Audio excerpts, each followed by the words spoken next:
जय श्री राम। अयोध्या की पावन नगरी में आप सभी का स्वागत है।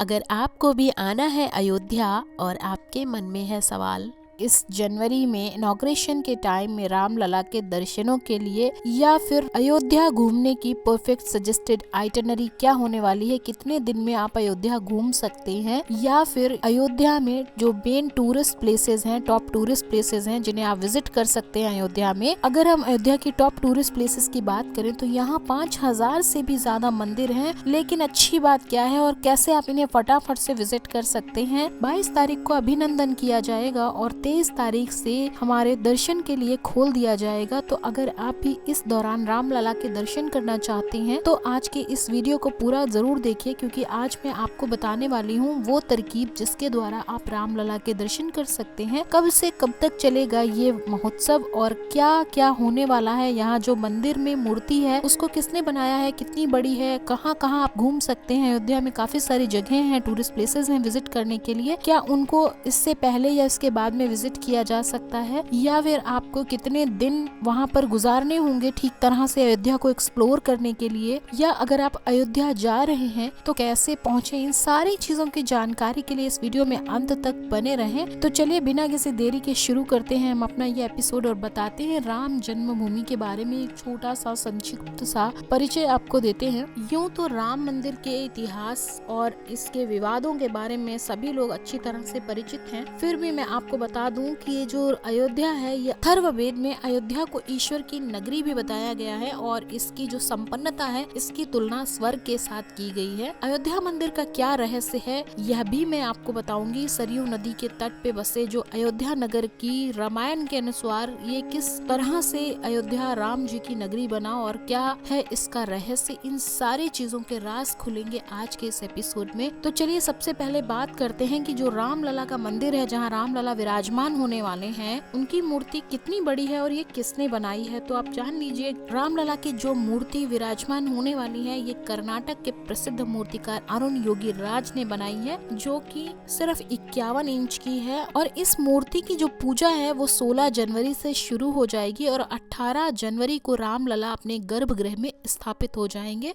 तो भगवान श्री राम की मूर्ति की लंबाई और स्थापना स्थल ये सारी चीजें कुछ इस तरह से डिजाइन किया गया है कि हर साल चैत्र मास के शुक्ल पक्ष की नवमी तिथि यानी राम नवमी को स्वयं भगवान श्री राम का सूर्य अभिषेक करेंगे, क्योंकि दोपहर 12 बजे सूर्य की सीधी किरणें इनके ऊपर पड़ेंगी और ये चमक उठेंगे। और सूर्य का और भगवान श्री राम का क्या कनेक्शन है इसको भी हम जानेंगे अभी आगे के एपिसोड में। लेकिन सबसे पहले मैं आपको बता दूं कि जो 22 तारीख का अभिनंदन महोत्सव है और 23 तारीख से जो दर्शनों के लिए खोला जाएगा, यानी 24 तारीख से आम जनता यहाँ पर दर्शन कर पाएगी। तो इनके दर्शनों का प्रोसेस क्या होने वाला है। तो अयोध्या में अगर आपको इन दिनों में विजिट करना है, दर्शन करने हैं, तो आपको सबसे पहले यहाँ पर रजिस्ट्रेशन कराना होगा। रजिस्ट्रेशन के लिए, दर्शनों की बुकिंग के लिए आपको एक टोकन जनरेट होगा जिसको लेकर आप जा सकते हैं। साथ ही आपको वहाँ पर ले जाना होगा अपना ID कार्ड। तो आपको दर्शन की बुकिंग किस वेबसाइट से करानी है इसको आप एक बार नोट डाउन कर लीजिए। अगर आप दर्शन करना चाहते हैं तो वेबसाइट का नाम है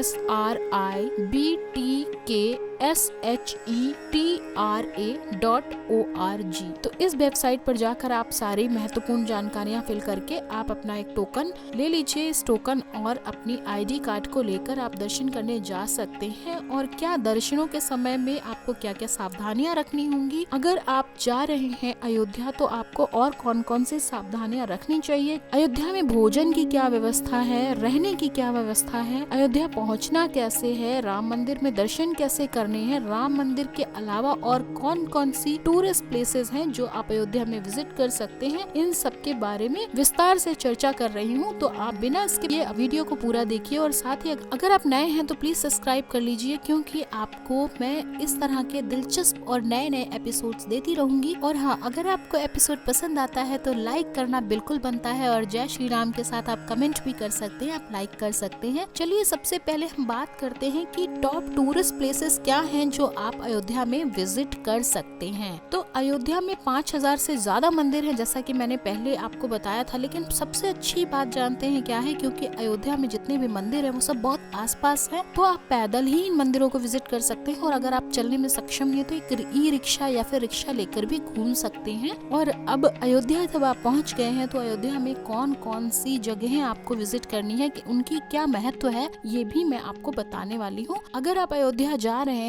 तो बेशक आप राम जन्मभूमि पर तो जाएंगे ही, रामलला के दर्शन तो आप करेंगे ही। उनके अलावा आप कहाँ कहाँ जा सकते हैं या आपको कहाँ कहाँ अयोध्या में जाना चाहिए, ये बात भी आपको पता होनी चाहिए। तो इस लिस्ट में मैं सबसे पहले बात करूंगी हनुमानगढ़ी की, क्योंकि हनुमान जी राम जी के बहुत बड़े भक्त रहे हैं, ऐसा हम सभी जानते हैं। तो हनुमान जी को समर्पित है ये हनुमानगढ़ी का मंदिर। और यहाँ हनुमान जी की एक बहुत ही भव्य मूर्ति है और हनुमान जी के मंदिर के आसपास की शांति और सुंदरता का आनंद आप उठा सकते हैं।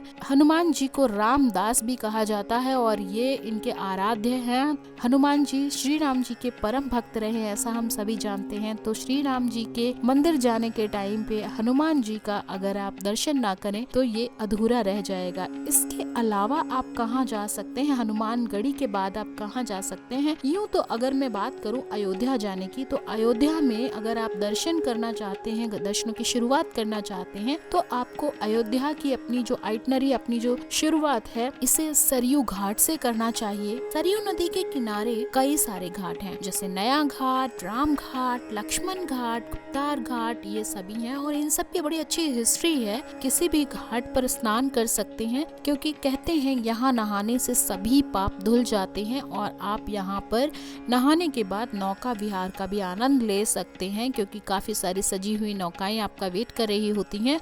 और इससे आप वहाँ का अयोध्या नगरी का व्यू ले सकते हैं। और इसके बाद आप सायंकाल में सरयू नदी पर आरती की जाती है, जिसमें आप जरूर से शामिल हो। सरयू नदी के पास ही गुप्तार घाट को आप विजिट कर सकते हैं। कहते हैं भगवान श्री राम ने गुप्तार घाट में ही जल समाधि ली थी और वो गुप्त हो गए थे। तो गुप्तार घाट के पास ही मिलिट्री मंदिर है, कंपनी गार्डन है, राजकीय उद्यान है और कई सारे प्राचीन मंदिर हैं। यही गुप्तार घाट पर ही राम जानकी मंदिर भी है, चरण पादुका मंदिर है, नरसिंह मंदिर वगैरह भी है। तो आप यहाँ पर भी विजिट कर सकते हैं। इसके अलावा आप कनक भवन जरूर जाइए। यह मंदिर सीता जी के प्रेम के रूप में प्रतिष्ठित है।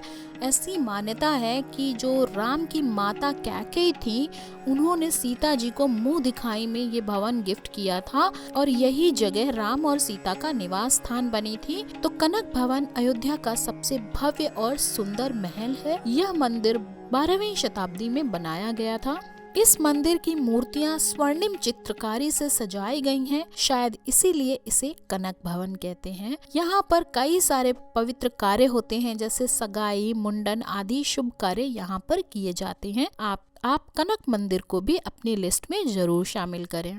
उसके बाद आप सीता की रसोई जा सकते हैं। कहते हैं सीता जी यहाँ पर खाना बनाया करती थी और अब यहाँ पर मंदिर है। ये जो रसोई थी यह अंडरग्राउंड थी, यानी कि भूमिगत है। सीता जी को भोजन की देवी के रूप में भी जाना जाता है और इन्हें अन्नपूर्णा के नाम से भी संबोधित किया जाता है। यहाँ पर निःशुल्क भोजन भी मिलता है। आप भंडारे के लिए यहाँ पर चैरिटी कर सकते हैं, जितना चाहे उतने की रसीद कटवा कर आप यहाँ दान कर सकते। साथ ही आप जा सकते हैं राम की पौड़ी, जो कि सरयू तट पर ही है। एक बार की कथा है, कहते हैं कि एक बार लक्ष्मण ने अपने भैया राम के सामने सभी तीर्थ स्थलों के दर्शन करने के लिए जाने का निश्चय किया और उन्हें बताया, तो राम ने इस पौड़ी की स्थापना कर दी। और कहते हैं कि अगर यहाँ सायंकाल में निश्चित अवधि में स्नान किया जाए तो सभी तीर्थों के जो स्नान जनित पुण्य होते हैं उनकी फलों की प्राप्ति होती है। साथ ही यहाँ पर दीपावली बहुत ही धूमधाम से मनाई जाती है। विश्व का सबसे बड़ा दीपोत्सव जो है वो यहीं मनाया जाता है, यानी राम की पौड़ी पर मनाया जाता है। अब आप दशरथ महल जा सकते हैं। दशरथ महल जो है हनुमानगढ़ी से करीब 200 मीटर की दूरी पर है। यहीं पर श्री राम जी का बचपन बीता था। वहाँ द्वार से घुसते ही अंदर जाकर एक बहुत बड़ा सा आंगन है, जिसमें राम, लक्ष्मण, भरत, शत्रुघ्न खेले थे, उनका बचपन बीता था। यहाँ पर मूर्तियाँ हैं। आप इस महल में विजिट कर सकते हैं। इसकी जो टाइमिंग होती है इस महल को खुलने के लिए सुबह 8 बजे से 12 बजे तक तक ये खुला रहता है और फिर ये बीच में बंद कर दिया जाता है। 4 बजे से 10 बजे तक ये खुला रहता है। तो आप दशरथ महल जा करके रामलला के बचपन को इमेजिन कर सकते हैं और उनका फील ले सकते हैं, वहाँ घूम सकते हैं, वहाँ अपना कुछ समय जरूर बिताएं। साथ ही आप तुलसी स्मारक भवन जा सकते हैं जो हनुमान गढ़ी के बिल्कुल पास में है। और अगर आप रामलीला देखना चाहते हैं, रामलीला के शौकीन हैं, तो तुलसी स्मारक भवन आपको जरूर जाना चाहिए। और यहाँ पर जो रामलीला की जाती है उसका टाइमिंग होता है शाम को 6 बजे से 9 बजे तक। तो यहाँ पर आप रामलीला का आनंद भी उठा सकते हैं। दूसरा आप जा सकते हैं नागेश्वर नाथ मंदिर अयोध्या में। ये मंदिर की भी बड़ी इंटरेस्टिंग कहानी है। ये सरयू के पास है, राम की पौड़ी में ही नागेश्वर नाथ मंदिर भी है। कहते हैं एक बार कुश जब सरयू में नहा रहे थे तो उनका बाजू बंद निकल कर गिर गया और वो नाग कन्या के पास में चला गया। नाग कन्या ने जब कुश को देखा तो उन्हें प्यार हो गया और उन्हीं नाग कन्या, चूंकि वो शिव जी की भक्ति, उन्हीं नाग कन्या के लिए कुश ने ये मंदिर बनवाया। अभी आप गुलाब बाड़ी जा सकते हैं। ये वैदेही नगर में स्थित है। पहले इसका नाम अवध भी होता था, फिर फैजाबाद हुआ। अब यह अयोध्या कैंट के नाम से जाना जाता है। यहाँ पर शुजाउद्दौला और उसके माँ पापा का मकबरा है और यहाँ ढेर सारे गुलाब लगे हैं जो दूर से ही किसी को भी अट्रैक्ट करते हैं। तो आप अगर अयोध्या जा रहे हैं तो गुलाब बाड़ी भी जरूर जाएं। अब मैं जो जगह बताने वाली हूँ इस जगह जरूर जाइए, क्योंकि ये आपको पूरे देश में सिर्फ 2 ही जगह ये वाला अनुभव मिलने वाला है। अब आपको देव काली के मंदिर जरूर जाना चाहिए। ये जो देव काली का मंदिर है, यहाँ पर माता सीता जब आई थी अपने ससुराल में पहली बार, तो यहाँ पर आके उन्होंने पूजा की थी। ये जो देव काली माता है, ये श्री राम की कुल देवी माता का मंदिर है। इसमें एक ही शिला के अंदर महाकाली, महासरस्वती और महालक्ष्मी है। यह तीनों देवियां एक ही शिला में पूरे देश में सिर्फ 2 मंदिरों में है। एक तो ये अयोध्या में है और देव काली के रूप में, और दूसरी माता वैष्णो देवी। तो आप यहाँ पर भी जरूर जाएं। ये श्री राम जी की कुल देवी का मंदिर है। विवस्वान मनु के 10 पुत्र हुए। इन 10 पुत्रों में इक्ष्वाकु कुल सबसे ज्यादा विस्तार में हुआ। इसी इक्ष्वाकु कुल में प्रभु श्री राम ने जन्म लिया था। अयोध्या पर महाभारत काल तक इसी इक्ष्वाकु कुल का ही शासन रहा था। वाल्मीकि ने रामायण के 5वें सर्ग में अयोध्यापुरी का वर्णन बहुत ही विस्तार से किया है। रामदूत हनुमान के आराध्य प्रभु श्री राम का जन्म हुआ था 5114 ईस्वी पूर्व और चैत्र मास की नवमी को हुआ था, जो राम नवमी के रूप में मनाया जाता है। जैसे कि मैंने अभी आपको बताया कि रामलला की जो मूर्ति है वो 51 इंच की बनाई गई है और उसमें उसे इस तरह से डिजाइन किया गया है कि चैत्र मास के शुक्ल पक्ष की नवमी तिथि यानी राम नवमी को भगवान सूर्य श्री राम का अभिषेक करेंगे। तो आप समझ सकते हैं कि इनके बर्थडे वाले दिन यहाँ पर सूर्य की सीधी किरणें आएंगी। यूँ तो अयोध्या के राम मंदिर के बारे में बहुत ज्यादा विवाद है। अगस्त 2003 में पुरातत्व विभाग के सर्वे में साफ साफ संकेत मिल गए थे कि जहाँ बाबरी मस्जिद है वहाँ पहले राम मंदिर हुआ करता था। भूमि के अंदर दबे हुए कुछ खंबे और अवशेष मिले थे जिन पे अंकित चिन्ह और मिली पॉटरी से मंदिर होने के पुख्ता सबूत मिल गए थे। और उसके बाद 30 सितंबर 2010 को इलाहाबाद कोर्ट ने विवादित ढांचे के संबंध में एक ऐतिहासिक निर्णय सुनाया। तब से लेकर अभी तक इतनी ज्यादा विवादों के बाद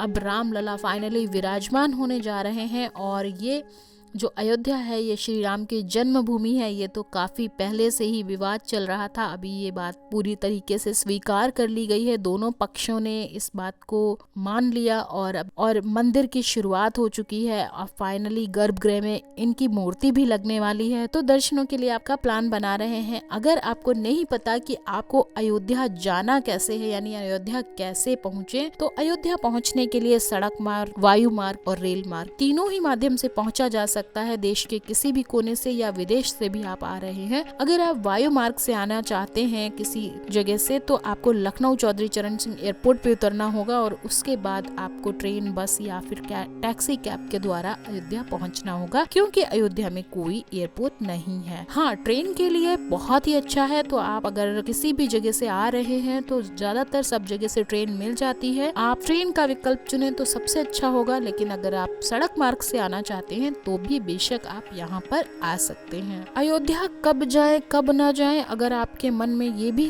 ऊहापोह है तो मैं आपको बता दूं कि आप अयोध्या कभी भी जा सकते हैं, लेकिन कब ना जाएं ये जरूर आपको ध्यान में रखना है। बारिश और मई जून के टाइम में मैं रिकमेंड करूंगी आप अयोध्या बिल्कुल मत जाइए। और अयोध्या में रुकने की क्या व्यवस्था है, तो अयोध्या में रुकने के लिए होटल भी हैं और धर्मशालाएं भी हैं। यहाँ पर बहुत सारे निःशुल्क धर्मशालाएं भी हैं और यहाँ पर आपको रुकने की ठीक ठाक व्यवस्था मिल जाएगी। धर्मशालाएं काफी अच्छी हैं और अयोध्या में आपको बिना लहसुन प्याज का शुद्ध सात्विक खाना भी मिल जाएगा। यहाँ पर कई सारी ऐसी धर्मशालाएं हैं जहाँ पर खाना या फिर नाश्ता परोसा जाता है, वो भी मुफ्त में। तो यहाँ पर रुकने की खाने की कोई ज्यादा दिक्कत नहीं आने वाली है। भोजन की अगर हम बात करें तो भोजन में कई सारी जगह पे जैसे महावीर मंदिर, राम रसोई, सीता रसोई, इन सारी जगह निःशुल्क भोजन भी परोसा जाता है, तो प्रसाद रूप में आप ग्रहण कर सकते हैं। यहाँ पर धर्मशालाओं में भी निःशुल्क भोजन परोसा जाता है, तो आप वो भी खा सकते। साथ ही अगर आप वहाँ पर स्ट्रीट फूड ट्राई करना चाहते हैं तो वहाँ पर आप मटर टिक्की, आलू टिक्की, समोसे, जलेबी, कचौरी, ब्रेड पकौड़ा, गर्मा गर्म रबड़ी, चाय, हर चीज बहुत ही आसानी से स्ट्रीट फूड आपको अवेलेबल है, खा सकते हैं। राम मंदिर के बारे में सबसे ज्यादा इम्पोर्टेंट चीज क्या है वो भी आपको ध्यान रखनी है, कुछ ऐसी सावधानियां रखनी है जो मैं आपको बिल्कुल बताने वाली हूँ। यहाँ पर मंदिर के अंदर आपको कैमरा या फिर फोन ले जाना मना होता है, तो आप यहाँ नहीं ले जा सकते हैं। और जो अयोध्या में मंडल उत्सव 23 जनवरी से लेकर 10 मार्च तक चलता रहेगा, तो आप कभी भी यहाँ पर विजिट कर सकते हैं, लेकिन याद रहे कि आपको यहाँ पर टोकन लेकर ही जाना है। आई होप मैंने आपको सारी ज़रूरी इन्फॉर्मेशंस दे दी हैं। अगर आपको कोई भी क्वेरी है तो आप कमेंट करके मुझसे पूछ सकते हैं। साथ ही आप जय श्री राम तो लिख ही सकते हैं। अपना प्यार बनाए रखें, एपिसोड को ज़्यादा से ज़्यादा लाइक करें और ज़्यादा से ज़्यादा लोगों में शेयर करें। Thanks for watching, bye bye.